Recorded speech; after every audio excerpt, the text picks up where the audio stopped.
Outrage igniting in Kenosha, a city on fire. Rioters smashing traffic lights, storming businesses, looting, torching buildings and cars. From Battalion 1, we have multiple cars on fire. As demonstrators faced off with police, tensions quickly escalating. Authorities pepper spraying civilians. The entire site, as you can see, still smoldering, and firefighters are still running around town dealing with several sites, just like this one. The governor deployed 125 members of the National Guard here yesterday to help as those peaceful protests during the day turned destructive after the 8 p.m. curfew. Yes, for 3 days now, the streets of Kenosha have been ablaze. And although there have been peaceful protests, that inevitably gets overshadowed when there is so much civil unrest. So once again, the pattern repeats itself. An unarmed black person is shot by the cops. In response, people go into the streets. More law enforcement is sent in, and the chaos only continues to grow. I could tell you the story with my eyes closed by now. Like if I wanted to, I could pre-record 5 of these segments, go on vacation, and you'd probably never know. And in this situation, just when you thought things couldn't get any worse, last night it did. Breaking news, a very dangerous situation in Kenosha, Wisconsin. 2 people are dead in clashes that may have involved armed vigilantes, people who may have moved into that city to counter the protests following the police shooting of Jacob Blake.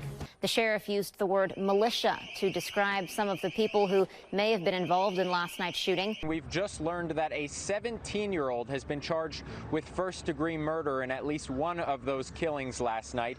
And we now have seen some social media video of a man with a long gun strapped across his chest running down the street or walking down the street and being chased by people who are yelling, "He's shooting, he shot someone."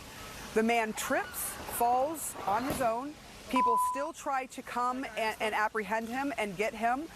He then fires again at point-blank range at 2 more people, and then the man continues to walk down the street.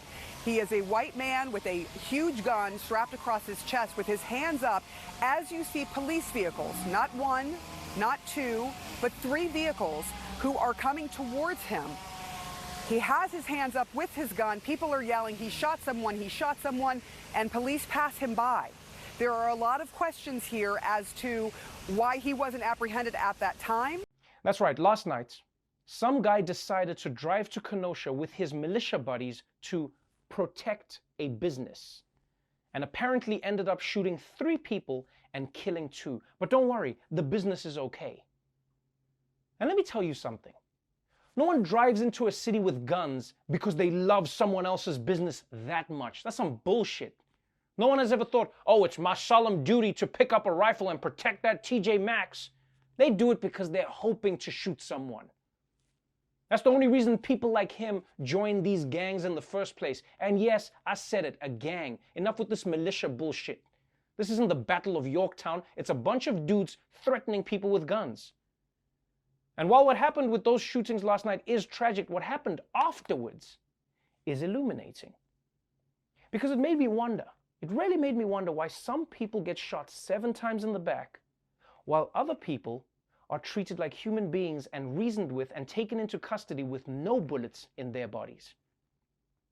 How come Jacob Blake was seen as a deadly threat for a theoretical gun that he might have and might try to commit a crime with, but this gunman who was armed and had already shot people who had shown that he is a threat was arrested the next day, given full due process of the law, and generally treated like a human being whose life matters? How did Dylan Roof shoot up a church, James Holmes shoot up a movie theater, and both live to tell about it? Why is it that the police decide that some threats must be extinguished immediately while other threats get the privilege of being diffused? I'm asking these as questions, but I feel like we know the answer. The answer is that the gun doesn't matter as much as who is holding the gun. Because to some people, black skin is the most threatening weapon of all.